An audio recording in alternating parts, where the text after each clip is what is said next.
അസ്സലാമു അലൈക്കും വറഹ്മത്തുള്ളാഹി തആല വബറകാതുഹു. ആദ്യം തന്നെ സിറാജുദ്ദീൻ ഉസ്താദിന് ഇഷ്ടമുള്ളവർക്ക് നമ്മുടെ ഈ ചാനൽ ഒന്ന് സബ്സ്ക്രൈബ് ചെയ്യുക. ഇപ്പോൾ വളരെ ദുഃഖകരമായ ഒരു കാര്യമാണ് സിറാജുദ്ദീൻ കാസിമിയെ പറ്റി പറയാനിരിക്കുന്നത്. ഇപ്പോൾ എന്തായാലും നമുക്കറിയാം, സിറാജുദ്ദീൻ കാസിമിക്ക് അസുഖങ്ങൾ കാരണം കുറച്ച് നാളുകൾക്ക് മുമ്പ് ആശുപത്രിയിൽ അഡ്മിറ്റ് ആവുകയും അതുവരെ കുറച്ച് നാൾ പ്രസംഗത്തിൽ നിന്ന് വിട്ടു നിൽക്കുകയും ചെയ്തിരുന്നു. അപ്പോൾ അദ്ദേഹത്തിന് സത്യാവസ്ഥ എന്താണെന്ന് വെച്ച് കഴിഞ്ഞാൽ നടുവേദന, നടുപരമായ പ്രശ്നങ്ങളാണ്, ഡിസ്കപരമായ പ്രശ്നമാണ്. അപ്പം ആ സമയത്ത് ഒരുപാട് ആൾക്കാർ അതിനെപ്പറ്റി പല വാർത്തകളും പുറത്തുവിട്ടിരുന്നു. എന്നാൽ ഈ അടുത്ത് ഉസ്താദ് പ്രസംഗത്തിൽ പറയുകയുണ്ടായി, ഒരാൾ ക്യാൻസർ എന്ന് പോലും ഉസ്താദ് ആണ് എന്ന് പറഞ്ഞ് വീഡിയോ ചെയ്യുകയുണ്ടായി എന്നാണ്.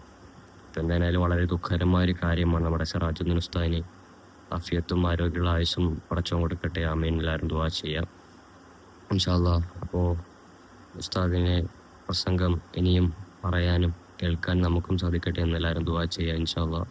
അസ്സലാമു അലൈക്കും വറഹ്മത്തുള്ളാഹി.